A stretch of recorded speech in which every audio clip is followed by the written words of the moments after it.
첫 시간 주님께 안녕하세요. 대강교회 오훈 목사입니다. 11월 4일 화요일입니다. 하나님 우리에게 주신 말씀은 로마서 1장 18절에서 25절까지 말씀입니다. 하나님의 진노가 불의로 진리를 막는 사람들의 모든 경건하지 않음과 불의에 대하여 하늘로부터 나타나나니 이는 하나님을 알만한 것이 그들 속에 보임이라. 하나님께서 이를 그들에게 보이셨느니라. 창세로부터 그의 보이지 아니한 것들 곧 그의 영원하신 능력과 신성이 그가 만드신 만물에 분명히 보여 알려졌나니 그러므로 그들이 핑계하지 못할지니라. 하나님을 알되 하나님을 영화롭게도 아니하며 감사하지도 아니하고 오히려 그 생각이 허망하여지며 미련한 마음이 어두워졌나니 스스로 지혜 있다 하나 어리석게 되어 썩어지지 아니하는 하나님의 영광을 썩어질 사람과 새와 짐승과 기어다니는 동물 모양의 우상으로 바꾸었느니라. 그러므로 하나님께서 그들을 마음의 정욕대로 더러움에 내버려 두사 그들의 몸을 서로 욕되게 하게 하셨으니 이는 그들이 하나님의 진리를 거짓 것으로 바꾸어 피조물을 조물주보다 더 경배하고 섬김이라. 주는 곧 영원히 찬송할 이시로다. 아멘. 아멘. 어떤 사람이 심각한 병에 걸렸습니다. 그러나 그가 그 병을 고치려고 애쓰는 것은 그가 자신이 병에 걸렸다는 것을 인지할 때죠. 실제로 병에 걸렸어도 알지 못하면 치료하려고 하지 않습니다. 당연하죠. 스스로 건강하다고 생각했는데 왜 병원을 가고 치료를 하겠습니까? 인생이 왜 구원을 바라고 그리스도에게 달려가지 않는가? 자신이 구원받아야 할 존재라고 생각하지 않기 때문입니다. 그런 상태의 사람에게 예수님이 당신의 죄를 위하여 십자가에 죽으셨습니다. 선포가 되어도 왜? 반문이 나오는 것이죠.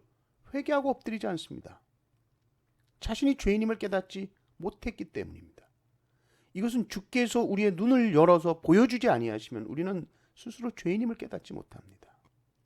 그래서 모든 인생은 구원이 필요한 죄인이구나. 죄의 싹은 사망이구나.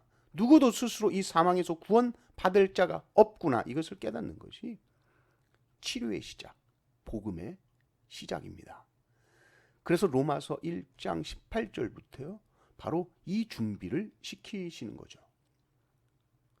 우리는 하나님을 생각할 때에 사랑의 하나님으로만 치중해서 생각할 때가 많습니다. 죄에 대해서 진노하시는 하나님은 생각하기 싫어하고 낯섭니다.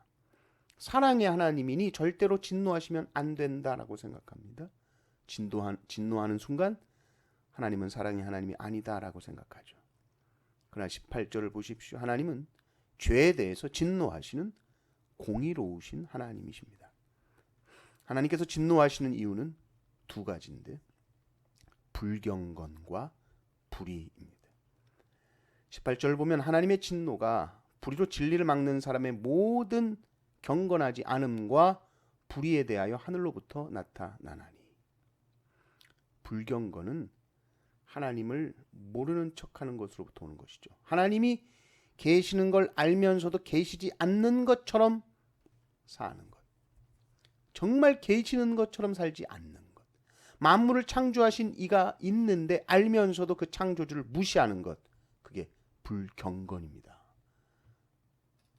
하나님을 인지하지 못하는 것, 창조주를 바라보지 못하는 것, 그게 불경건입니다. 성경은 분명히 말합니다. 하나님께서 인간을 하나님의 형상으로 지으셨기 때문에 그 지으신 만물 속에서 하나님을 볼 수 있다. 하나님의 능력을 볼 수 있다. 하나님의 신성을 볼 수 있다. 자연 만물을 볼 때에 이 모든 것을 만든 창조주가 있다라는 사실, 그것은 정상적인 지각을 가진 사람이라면 부인할 수 없다 이렇게 말하죠. 20절, 21절을 보면 창세로부터 그의 보이지 아니하는 것들 곧 그의 영원하신 능력과 신성이 그가 만드신 만물에 분명히 보여 알려졌나니 그러므로 그들이 핑계하지 못할지니라. 하나님을 알되 하나님을 영화롭게도 아니하며 감사하지도 아니하고 오히려 그 생각이 허망하여지며 미련한 마음이 어두워졌나니. 인간이 어떻게 합니까? 인간이 하나님을 알아요. 본성 속에 심어 놓으셨고 자연 만물을 통해 보여주셨습니다. 그런데 하나님을 알게 될 때에 마땅히 하나님께 영광을 돌려야 되고 하나님을 알면 당연히 그 주신 모든 것들을 보면서 감사해야 하는데 자신이 마치 이 모든 것을 원래 주인인 것처럼 이것을 당연히 내가 누려야만 하는 것처럼 생각하고 하나님을 영화롭게 하지도 않았고 감사하지도 않았다. 이것이 인간의 모습이었다는 거예요. 오히려 인간은 그 생각이 아주 바보 같고 어리석어져서 결국 이 자연 만물을 보고 이 똑똑하다고 하는 사람들이 하는 짓이 뭐냐면 그 자연을 숭배하더라.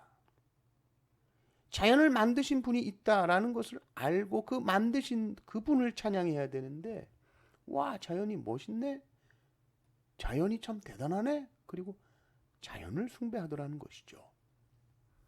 22절 23절을 보십시오. 스스로 지혜 있다 하나 어리석게 되어 썩어지지 아니하는 하나님의 영광을 썩어질 사람과 새와 짐승과 기어다니는 동물 모양의 우상으로 바꾸었느니라. 사람들이 얼마나 우상을 많이 세웁니까? 동물들의 형상으로 새, 짐승 기어다니는 모습, 또 인간 영웅들을 얼마나 우상시합니까? 황제들, 국가 지도자들.